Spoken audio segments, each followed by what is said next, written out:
आणि या ठिकाणी शेतकऱ्यांच्या कर्जमाफीबद्दल या ठिकाणी आपण सर्वजणांनी या ठिकाणी विचार व्यक्त केले आणि सगळ्यांचा विचार एकच होता सभापतीजी की शेतकऱ्यांना दिलासा हा काय मिळाला पाहिजे। पण आपण आतापर्यंत बघतोय सरकार कोणाचंही असू देत, सरकारमध्ये जे निर्णय होतात ते निर्णय शेवटपर्यंत पोहोचतात का हा पहिला मुद्दा आहे।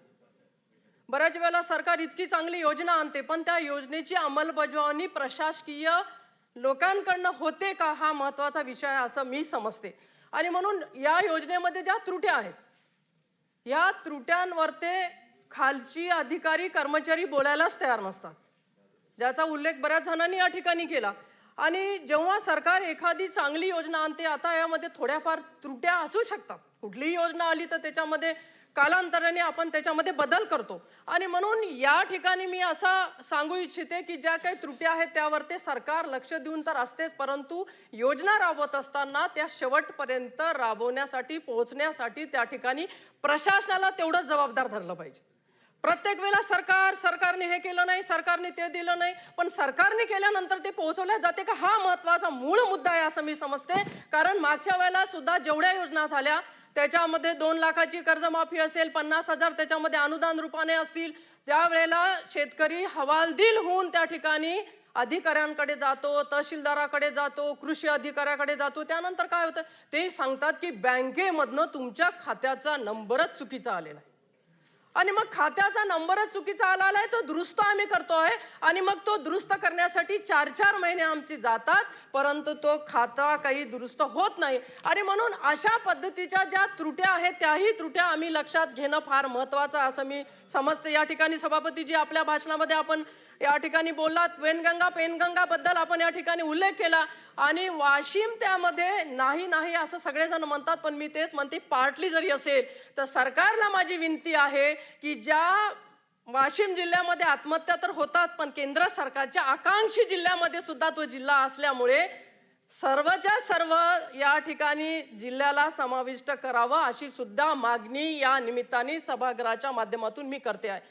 सभापतीजी यामुळे काय होणार आहे ते हे सगळे जिल्हे, यवतमाळ असू दे की वाशिम असू दे, अमरावती असू दे किंवा बुलढाणा असू दे, विदर्भामधला हा पट्टा आहे की ज्यामध्ये मोठ्या प्रमाणामध्ये आत्महत्या झाल्या, त्या शेतकऱ्यांना सगळ्यांना फायदा मिळणार आहे। आणि म्हणून एखादा जिल्हा एखादा तालुका जर सुटत असेल तर तो समाविष्ट केलाच गेला पाहिजेत या मताची मी आहे आणि ठामपणाने या ठिकाणी वाशिम जिल्ह्याच्या साठी मी माझा प्रस्ताव मांडते की सरकारने पूर्ण वाशिम जिल्हा यामध्ये समाविष्ट करावा। सभापतीजी या ठिकाणी 900 कोटी रुपयाचा मागच्या वेळेला अनुदान दिलं होतं की ज्या शेतकऱ्यांची जमीन ही प्रकल्पामध्ये गेली आणि अनुदान रूपी विदर्भातल्या शेतकऱ्यांना त्यावेळेला आपण 900 कोटी रुपयाची घोषणा आदरणीय मुख्यमंत्रीजींनी केली होती, परंतु अद्यापपर्यंत बऱ्याचशा शेतकऱ्याला त्या अनुदानाचे पैसे जे आहेत ते मिळालेलेच नाही आणि म्हणून त्यावर ते सुद्धा लक्ष घालणं जरुरी आहे। आणि त्यामध्ये सुद्धा बजेटची जर प्रोव्हिजन नसेल, माझ्या माहितीप्रमाणे ती आहेच, पण नसेल तर ती केल्या गेली पाहिजे। सभापतीजी एक अजून महत्त्वाचा विषय या ठिकाणी मला बोलावासा वाटतो की जे जिल्हे आपण नेहमी बोलतो आत्महत्याग्रस्त जिल्हा आला की यवतमाळ, वाशिम या सगळ्या जिल्ह्याचे, अमरावती या जिल्ह्याचे नाव येतात, पण आज वाशिम जिल्ह्यामध्ये हळद उत्पादक शेतकरी इतक्या मोठ्या प्रमाणामध्ये आहेत, चिया सीड उत्पादक शेतकरी इतक्या मोठ्या प्रमाणामध्ये आहेत की त्या शेतकऱ्याला खऱ्या अर्थाने सरकारने आता मदत आपल्या केलीच पाहिजे। आणि ती मदत कसली तर ती मदत ही अशी आहे की ज्या वेळेला शेतकऱ्याची हळद निघते त्यावेळेला त्या शेतकऱ्याला हळद सुकवावी लागते, मशीन आणावे लागते, ती उकळावी लागते, ही प्रक्रिया आहे, हळदी संदर्भामधली ही प्रक्रिया आहे। आणि त्यासाठी त्याला ड्रायर नसल्यामुळे उघड्यावर जेव्हा तो हळद आता मे महिन्यापर्यंत हळद निघते ती सुकवल्या जाते, पण पाऊस आल्यानंतर त्या हळदीचं खूप नुकसान होतं। आणि म्हणून मी मागच्या वेळेला सुद्धा मागणी केली होती, आदरणीय भरणे साहेबांना सुद्धा मागणी केली होती की निदान नाही झालं राज्याच्या एखाद्या योजनेमधले तरतूद तर तुम्ही नसेल झाली तरी पण तुम्ही त्या ठिकाणी डीपीसी अंतर्गत सुद्धा तरतूद करू शकता की शेतकऱ्याला ड्रायर दिले पाहिजेत,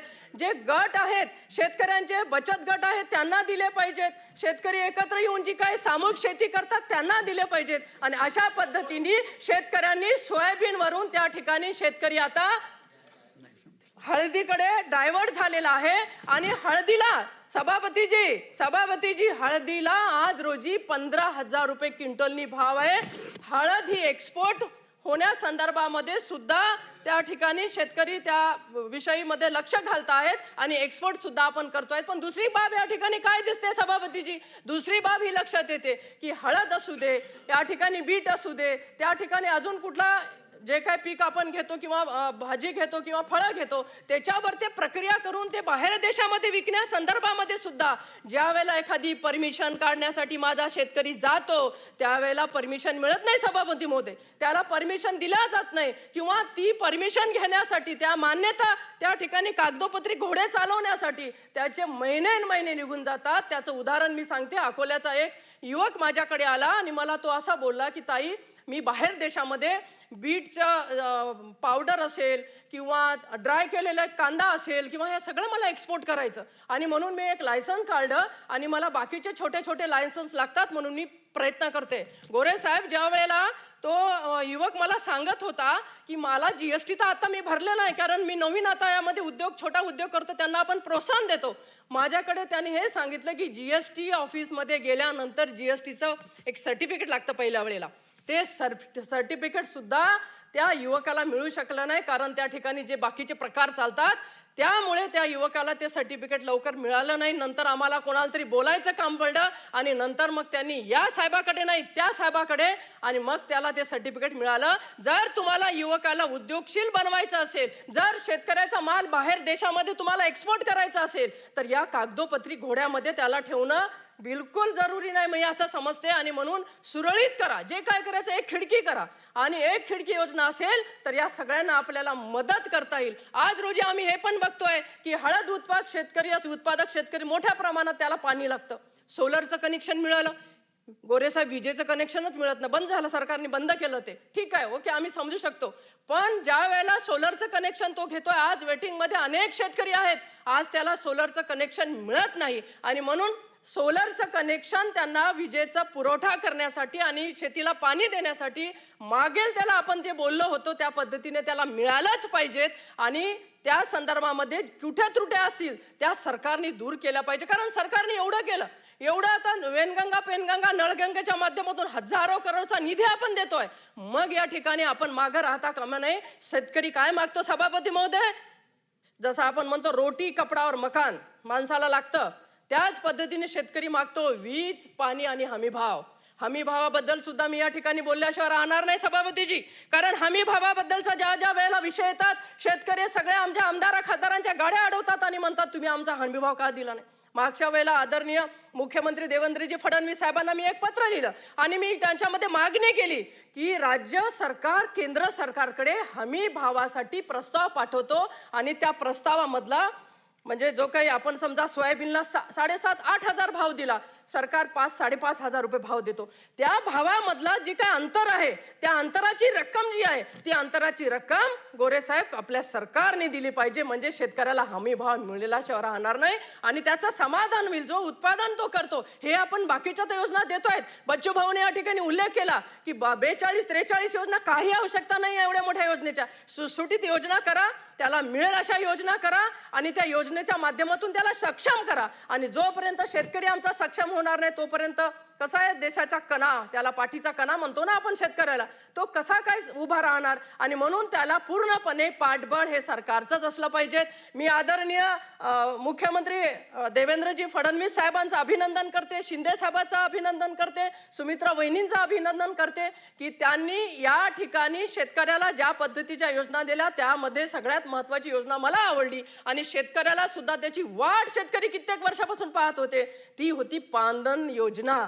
आणि त्या पांदन योजनेला मोकळं करण्याचं काम या ठिकाणी बावनकुळे साहेबांचं सुद्धा अभिनंदन केलं पाहिजे की एक मंत्री म्हणून काम कसं करावं, आपल्या डिपार्टमेंटला कसा न्याय द्यायचा हे त्यांच्याकडनं शिकलं पाहिजे. मला आठवतं चांगलं ज्या वेळेला तर विद्युत मंत्री पहिल्या वेळेला झाले होते आणि यवतमाळमध्ये जेव्हा आले आणि त्यांनी असा दरबार लावला त्यावेळेला त्यांनी जाग्यावरच काही लोकांना सस्पेंड केलं आणि MSEBला फार चांगलं बनवलं होतं.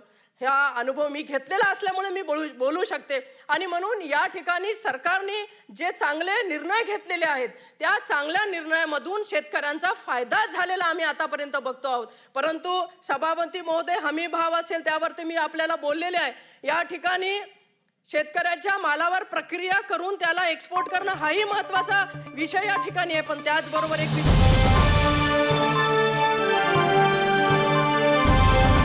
समाजकारण, प्रशासन आणि राजकारणातल्या अचूक विश्लेषणासाठी बखर लाईव्हच्या सोशल मीडिया प्लॅटफॉर्म्सना लाईक, फॉलो आणि सबस्क्राईब करा.